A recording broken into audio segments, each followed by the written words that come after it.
The snow was falling sideways the first time he was told to leave. Not tomorrow, not next month. Now. A Filipino man, standing in the middle of a Russian street with nothing but a backpack, frostbitten hands, and eyes that had learned hardship too early. His name was Lorenzo Bautista, age 46, born in Iloilo, Philippines. Fisherman, quiet, alone. And in that moment, with the wind cutting like knives and strangers staring with coldness sharper than the ice beneath his feet, he whispered something no one heard. "If I leave, it won't just be me you lose." Nobody cared, not yet. They only saw a foreigner, a Filipino, someone they believed didn't belong. They did not know that the same hands they rejected would one day hold the power to save them, that the same man they tried to deport would be the reason hundreds survived to see another sunrise, that the storm would come, roaring like the end of the world, and only he would know how to fight it. The story begins long before Russia, long before the snow. It begins where the waves speak an older language, back home. Lorenzo grew up where the water was both teacher and enemy. In Iloilo, storms were not stories, they were seasons.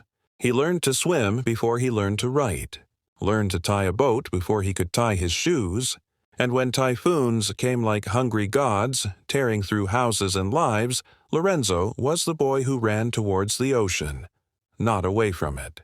His father once told him, "The sea doesn't listen to fear, only to skill, only to those who respect it."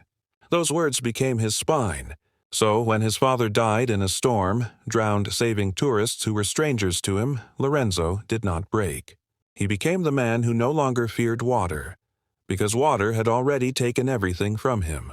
Years later, poverty forced him to try something insane. Move to Russia, a place colder than any future he could imagine. A place where he was nothing but a foreign name stamped on a visa.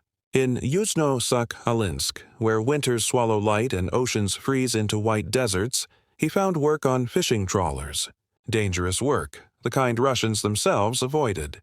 The sea here was darker, crueler. Yet Lorenzo, the Filipino with salt water for blood, faced it like an old rival.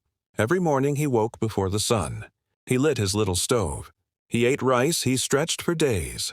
He walked to the dock alone, and every morning someone would say it, loud enough to bruise, "Why is he even here?" They laughed at his small frame, his accent, the way he prayed before every sail. Kids threw snowballs at him. Workers pushed past him as if he were invisible. They called him Stranik, wanderer, drifter, unwanted. No one knew how skilled he really was. No one cared, until the morning the ocean rose like a monster. It began with strange stillness, the sky too quiet, wind holding its breath. Old fishermen whispered that something was wrong, but no one listened. Lorenzo did. He felt the shift the way a bird feels storms before clouds appear. His bones remembered the Philippines. He warned them gently, "You shouldn't sail today." They laughed, again, but they went anyway. 4 hours later, the sea turned black. Waves rose like buildings. Boats snapped like twigs. The radio screamed distress signals. Russian, panicked, broken by thunder. 50 men were trapped. Living sons, fathers, brothers. The Coast Guard was too far. Helicopters grounded by wind. And in the chaos, someone shouted what no one expected. "Where's the Filipino?" They remembered. His warning, his calm, his history with storms.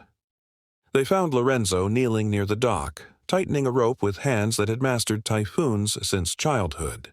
Not one Russian spoke. They simply watched him climb onto a rescue boat alone. No oxygen tanks. No backup crew. Just one man, Filipino, steering into a sea everyone else feared. The waves crushed him. The sky tried to drown him. But he fought through, inch by brutal inch, until he reached the first sinking trawler. Then something miraculous happened. He dived. Not once, not twice, dozens of times, into freezing water that could kill a normal man in minutes. He tied ropes around bodies too weak to swim. He dragged them to life, one by one, hour by hour, like his father once did. When asked later why he didn't stop, Even when his fingers turned blue and his lips bled from cold, he only said, "Because I know what it's like to be left behind." By sunset, 312 people were alive because of him. Men who once mocked him held on to his legs crying. Women kissed his hands. Children wrapped blankets around his shaking body. And suddenly the same country that wanted him gone did something no one expected. They fell to their knees and said, "Do not leave us. Please." Russia opened its doors, granted him permanent residency. His name spread across the town like a hymn. Not foreigner, not unwanted, hero. But when reporters asked him how it felt to be celebrated after such cruelty, he smiled. Tired, gentle Filipino, and answered, "Heroes are just people who help even when no one is watching." The world may forget, but not the ocean. And not the thousands who owe their lives to a man they once told to leave. If you are watching this, carry this with you. Kindness does not need permission. A hero does not ask for applause. And a Filipino heart, no distance, no storm, no country can silence it. Before we end, if stories like this matter to you, if you want the world to know more truth, more heart, more humanity, then subscribe.